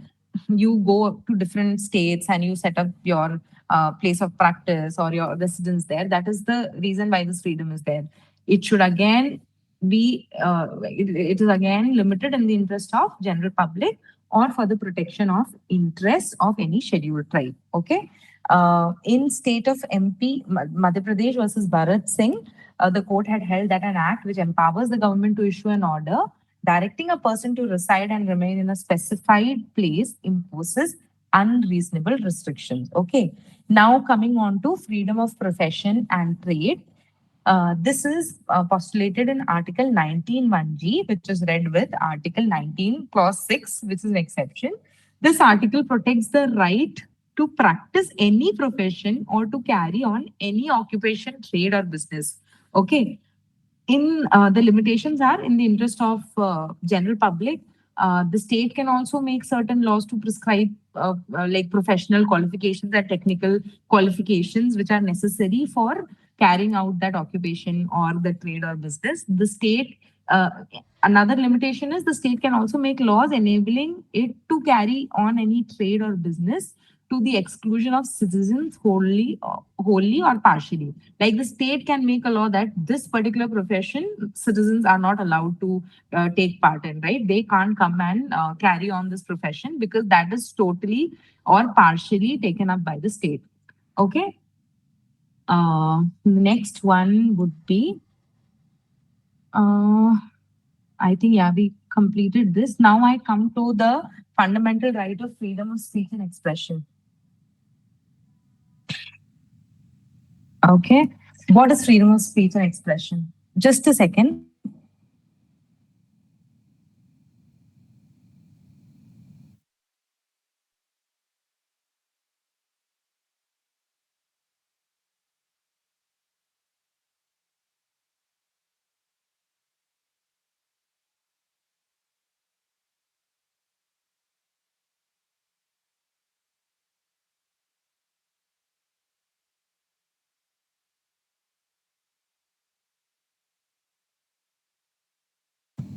I'm so sorry, guys. I'm so sorry. Coming back, I'm going to talk about freedom of speech and expression in detail. This is a very important aspect uh, with respect to exams also. So make sure you note down the points, okay?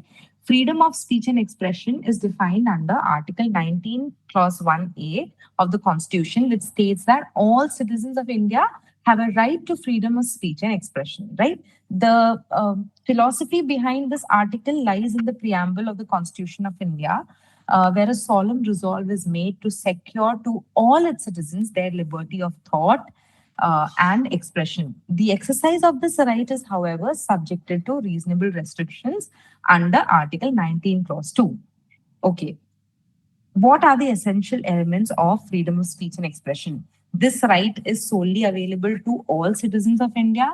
Under 19(1)(a), it includes the right to express one's views, opinions about any kind of issue, and it can be done through any kind of medium, such as word of mouth, by writing, by printing, through picturization, or through movies. Okay. Third thing is this right is not absolute, as it allows the government of India to frame laws which can impose reasonable restrictions in the cases which are involved with the sovereignty and integrity of India, which comes under your limitations, right?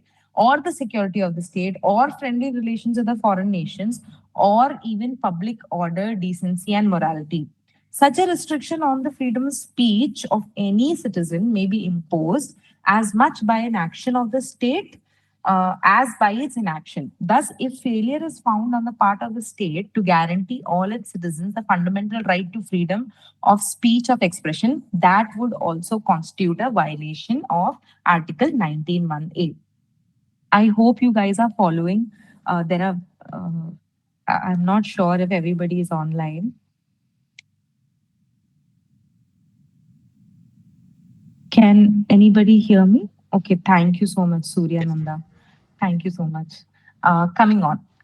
How has this article been interpreted by the courts over a period of time? So, freedom of speech and expression with respect to press and print. I'm going to talk about that. Okay.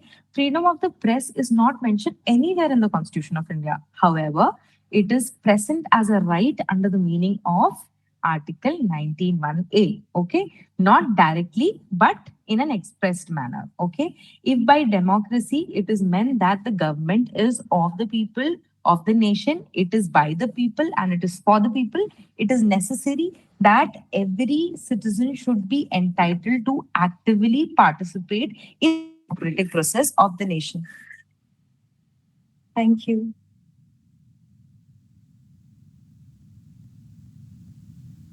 Just a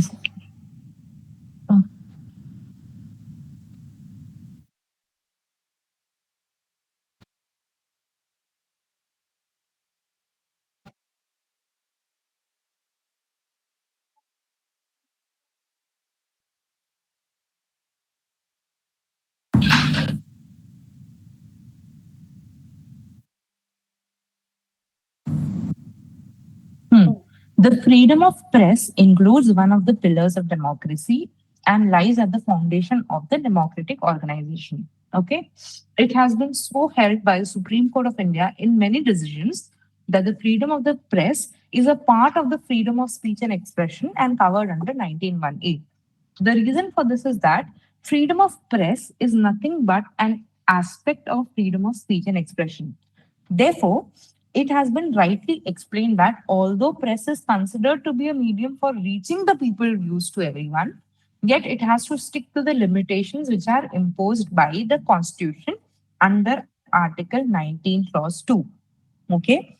A very important case in this is Indian Express Newspapers Private Limited was the Union of India, where it was established that the term freedom of press is not used under Article 19 in its language, but it is contained in the form of its essence within Article 19(1)(a) of the Constitution, and hence there cannot be any interference with the freedom of press which involves the public interest and security.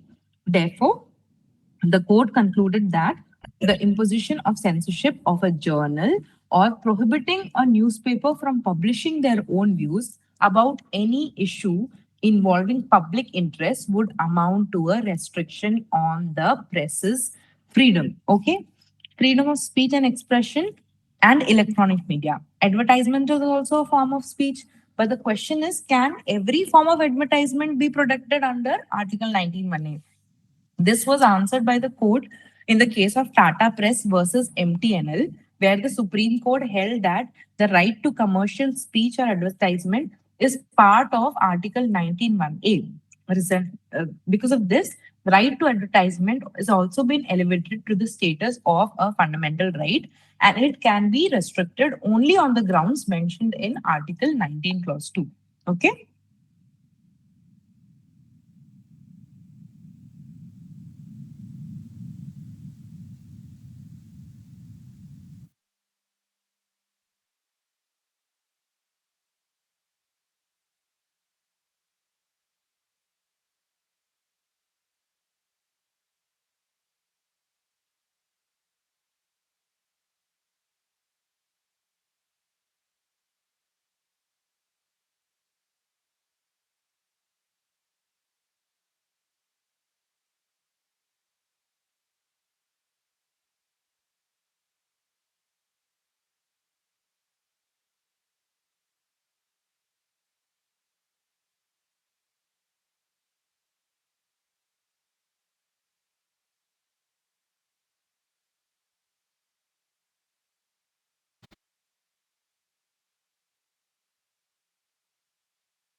Karthik, you have a doubt? Do you have a doubt?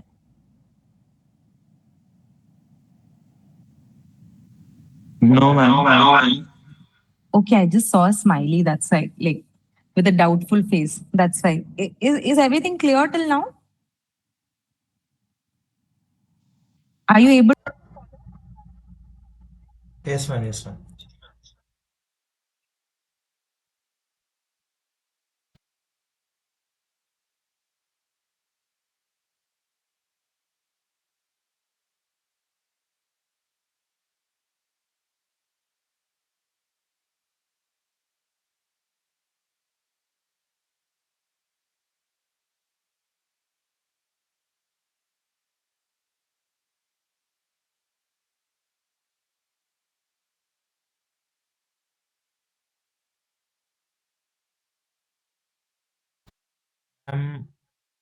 Are we done with the session? Oh, I'm so sorry. I was on mute all this while. I am still left with a few points. I've just covered till freedom of speech. Um, Hello. Hello, Hello. Yeah, who am I speaking to?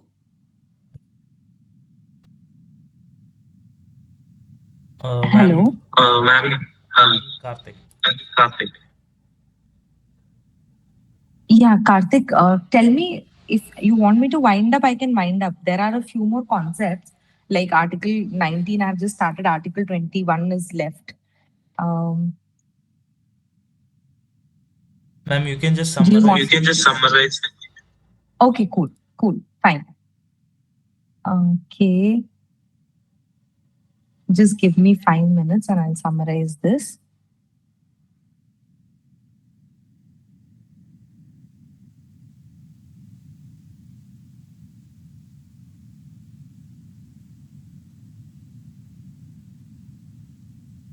See, I was going to talk about Article 19. Just after that, I was going to talk about Article 21. But I don't think I have that much of time and liberty to keep going on with this. Just a second.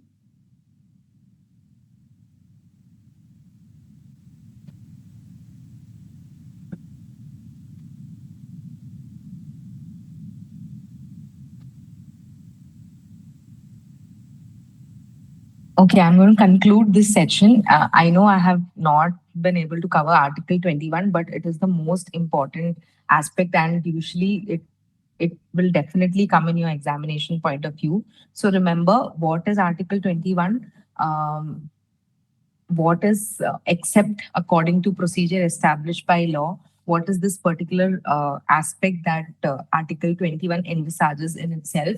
What does personal liberty mean? You can go and look into Maneka Gandhi versus Union of India, which is a landmark case in this particular aspect on Article 21.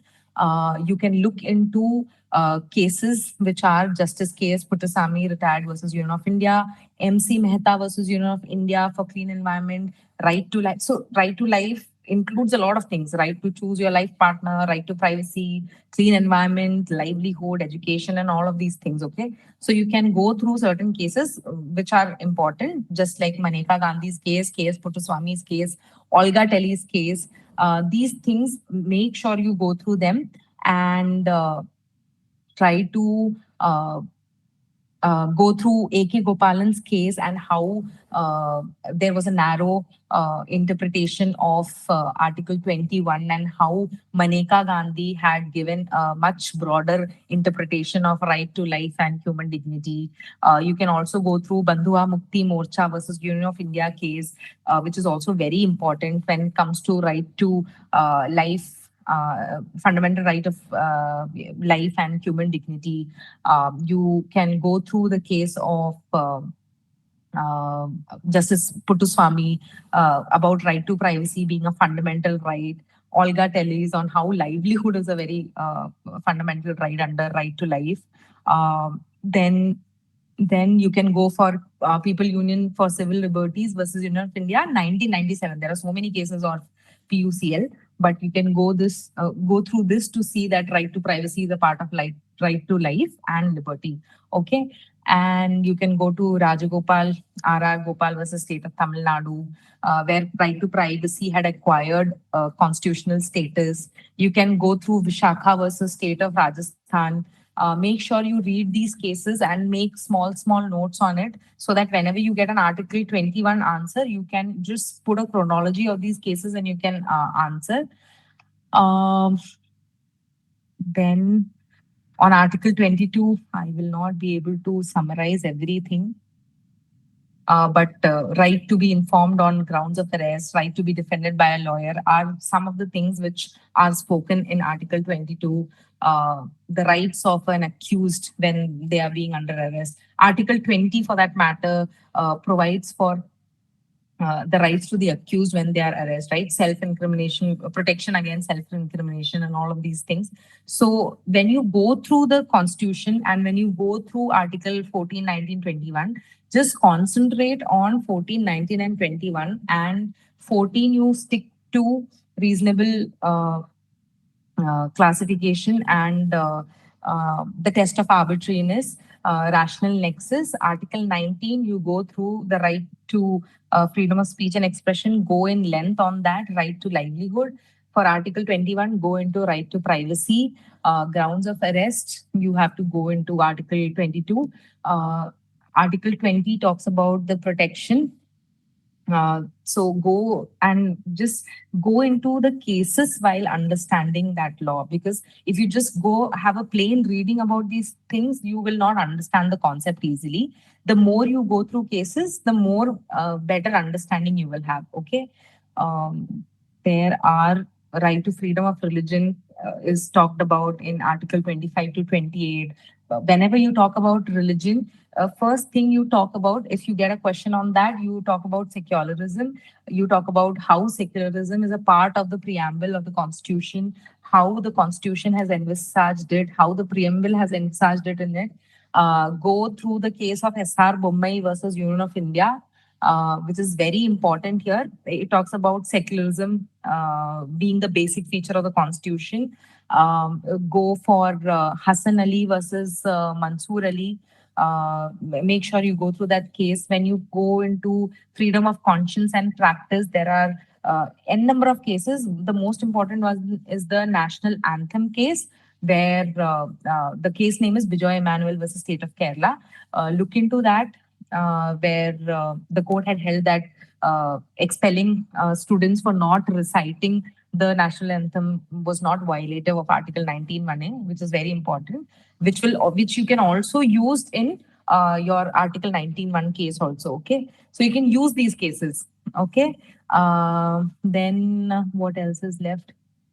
Social welfare and reform, all these articles have to be substantiated with cases. That is when you can give four answers when you are trying to give your answers in your answer sheet.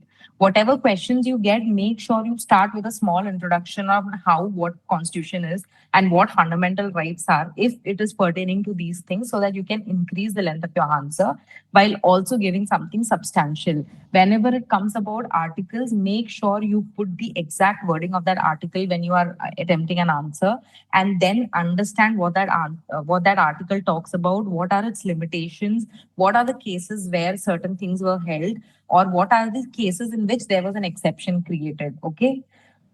uh, okay, yeah, I think I'm done for now.